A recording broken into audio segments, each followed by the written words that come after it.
live. It's probably gonna be a 10-minute one.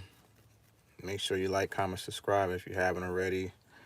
Um, Shout out to the 49er gang, Niner gang. Just want to just do this live while it's on my mind, fresh on my mind, and give you my take. Appreciate all the content creators.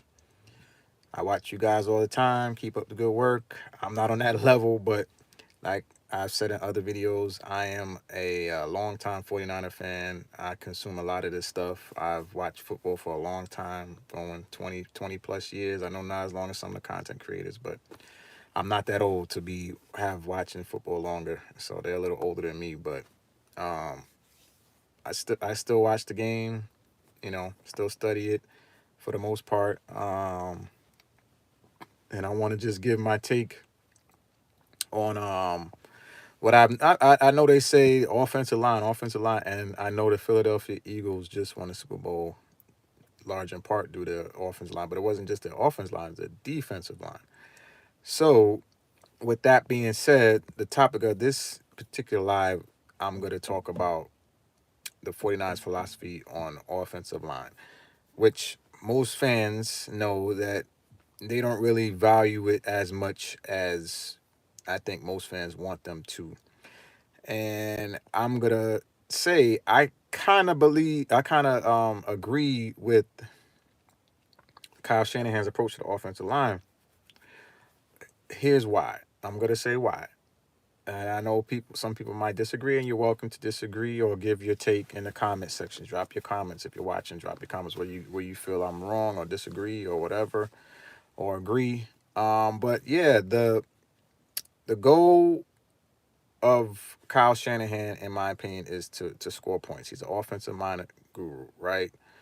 Um, I don't know how much he values the quarterback over, let's say, the running back, because I do think he probably values the running back just as much, if not more, than the quarterback in most instances.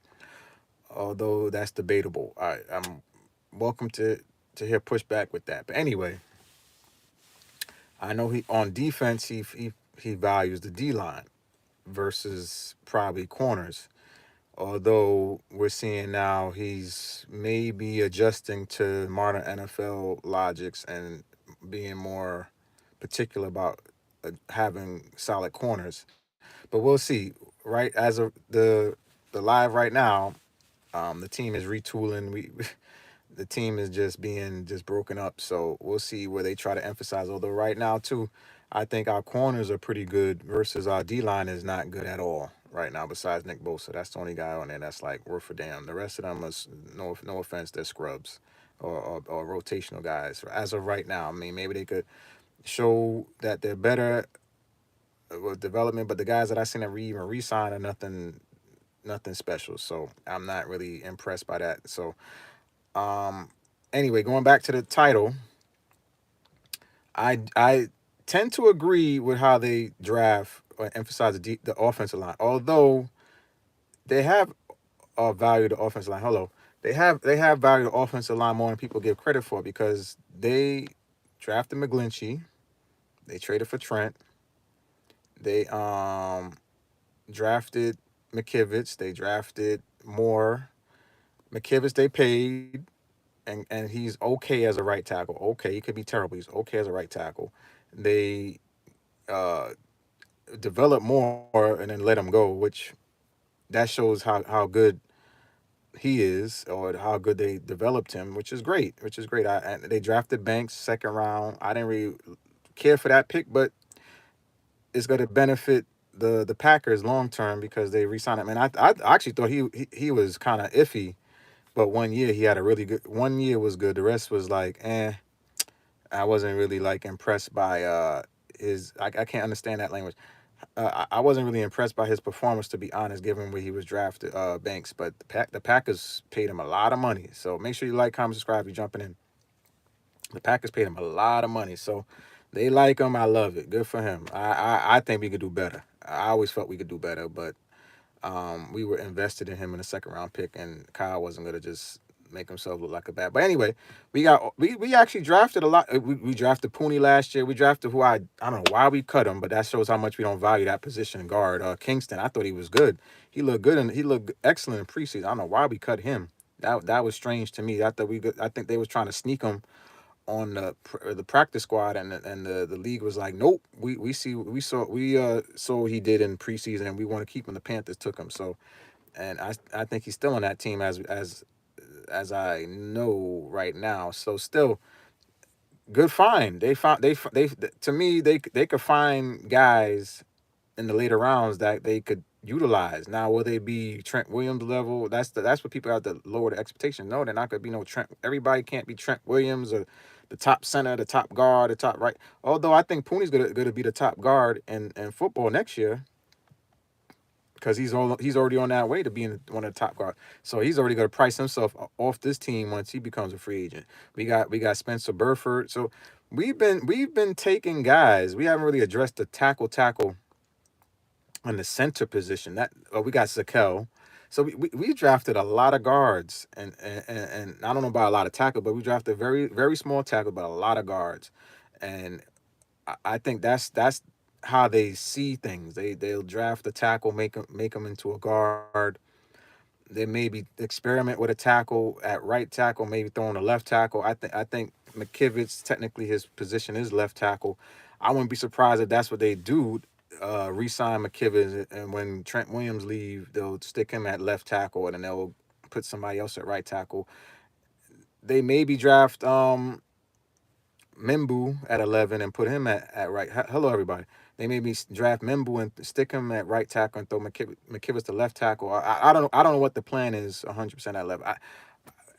Knowing how I feel that they value the offensive line and how they found Pooney in the third round and Banks in the second round, all these signings that just went on this all season where people from our offensive line got paid is only going to further validate Shanahan's theory on offensive line, because look all these guys say, oh, look all the guys I got paid, look all the people that poached from my offensive line. We could find these guys again. We could draft these guys again. Look at even Brendel, who I can't stand, undrafted free agent. They found him off the trash heap and made him into a quality center for 1 year, and then he's just been downhill since. But they probably feel they could do it again with Matt Hennessy that they picked up from the Falcons. So and Nugent, who I think probably better than Brendel right now, in my opinion, is just trust factor. Kyle don't probably trust these guys to do anything. So he has to come out of his comfort zone and trust these guys because they're better. They probably right now better than Brendel. Brendel is horrible. So I don't know why he hasn't been cut yet. I would cut him. I would have been cut him or trade him something. I don't know if anybody gonna take him, but cut him, save some money there and draft somebody or. But I know Kyle don't want to draft no rookie and give him the keys to because the center and his offense is really the one that controls everything. So I don't see Kyle giving all that control to a rookie who doesn't know his system. I know it takes time for people to learn his system. It takes a year. That's why he don't really like rookies too much, because he knows that they're still learning his system. They don't really know the system like that, so it takes time. So I don't think he's gonna draft a center early in the draft. Now, could he draft one later in draft, develop and plug him in? Yeah, sure, it's possible. It's possible. I'm not saying it wouldn't happen, but I think we're gonna do what we did with Pooney again this year. Draft late round tackles and guards. They used the analytics with the late round picks with Kingston, who was a home run in my opinion. But I don't know why they didn't value him enough to keep him. I would have kept him. I don't. That was a stupid cut. Or they should have found a way to figure out. They kept Embry Thomas, which was strange. I didn't understand that over this guy. Again, they do sometimes they do some strange things, but I guess they feel they could always find late round tackles and guards, and they maybe can, and I don't feel like they should be putting a whole bunch of money into that position either, given how they could find certain guys. They just have to keep developing and find the guys that they've been finding and plug them in there and trust them. And they could they even did okay the last week of the season with this makeshift line that they put together because all the injuries, and that was okay too. They was probably better than the line we had all year with how he was rotating offensive alignment. That's what I'm saying. I'm not the one to say I want to invest too much in that position. I rather invest in quarterback, defensive guys, linebackers are very important in my mind. Defensive tackles are important in my mind. Corners are more important than the offensive line these days. Now, of course, if you can do what the Philadelphia Eagles have done and find guys and that are big and athletic that you can find that are cheap and plug them in there. Yeah, great. But from my knowledge of of the Shanahan system, they like more finesse, not too big offensive line kind of guys. They want guys that are quick and could do the zone blocking stuff and get to the second level.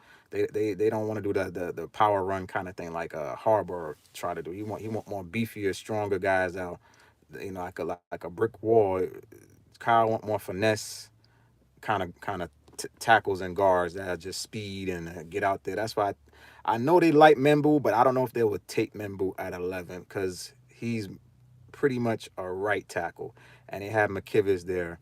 Unless they're gonna move McKivitz to left guard, which I don't think they're gonna do that either. So it's kind of like they would have to sit him for a year and develop him to left tackle once Trent leaves. And I don't know if they want to do that. They want to invest an 11th pick in a guy they got to sit for. I don't know, but then again, they do that sometimes. They'll take rookies and want to like redshirt them for a year. So that maybe not out the realm of possibility. So it could happen. It could happen. I wouldn't mind Membo either. I think he's phenomenal. But the only thing with these guys, again, they don't want to pay them. They pay Trent because he has a relationship with the Shanahans. That Shanahan always gonna want to pay his guys, but I don't see another lineman that they're gonna overpay for. Let me say that they'll pay their price. So if you draft Membo at 11, for example, or any lineman at 11, and they're really good, unless they are going to um, give them a discount or a rate that they're comfortable with, they're not going to keep them. And then like for example, Membu, let's say he becomes a left tackle at some point.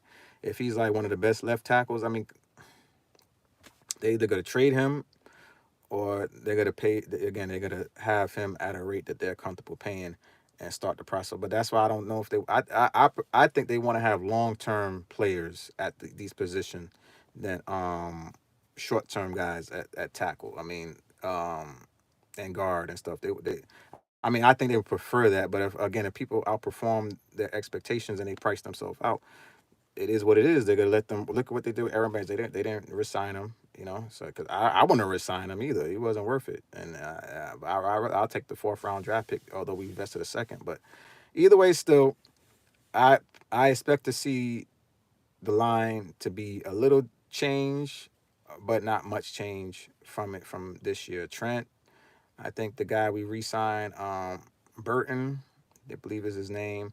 I pray we get rid of Brendel, but if not, it's going to be Brendel. I think unfortunately, as long as Brendel's on the team, he's a starting center. Unfortunately, Kyle is not going to get rid of a guy that knows his system like the back of his hand and been in the system that long. Unless he gets hurt or something happens, I fully expect Brendel to be there no matter who beats him out or plays better than him. Because I felt Nick Sakel was look much better than him. I think that should be our center in my opinion. Nick Sakel, he's smart enough to handle it. He's big enough. He's good enough. He's young enough. Let him do it. I think he's gonna be a free agent after this year. So this gonna be his make or break year. Like Spencer Burford, this is his last year. So I think he's gonna compete for that left guard spot. He might even compete for the right tackle spot with McKivitz if they let him compete. I don't know if they will, but if they let him, but like maybe they'll make Burford into like a swing tackle kind of thing. That's probably where he's gonna be like a swing tackle guy for us now. They'll probably experiment with him at left tackle and right tackle if needed, and like I said, maybe throw McKivitz to left tackle, put Spencer at right tackle. So that's my theory with Spencer Burford, and Trent is going to miss games like he always does, and I do think that Spencer Burford will get a chance to show what he can do, and he might get paid like Moore did. So I think that's their plan. They're gonna always rotate the. So we have 11 to 12 picks right now, pending on other moves we can make.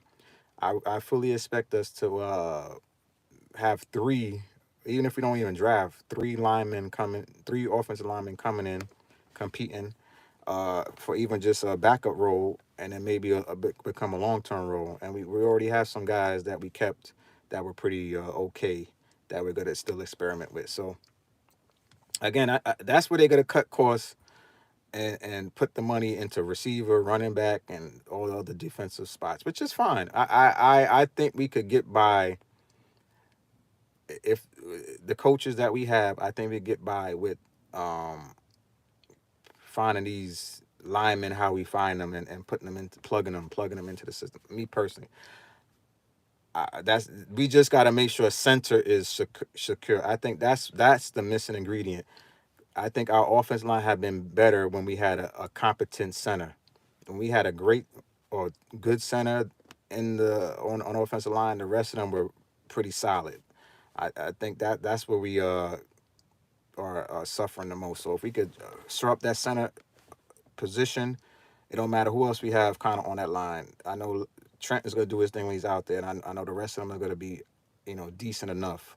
It's just going to come down to execution and the defense after that. So the offense line won't be that big of a deal. But anyway, though, I'm done. Let me know what you think.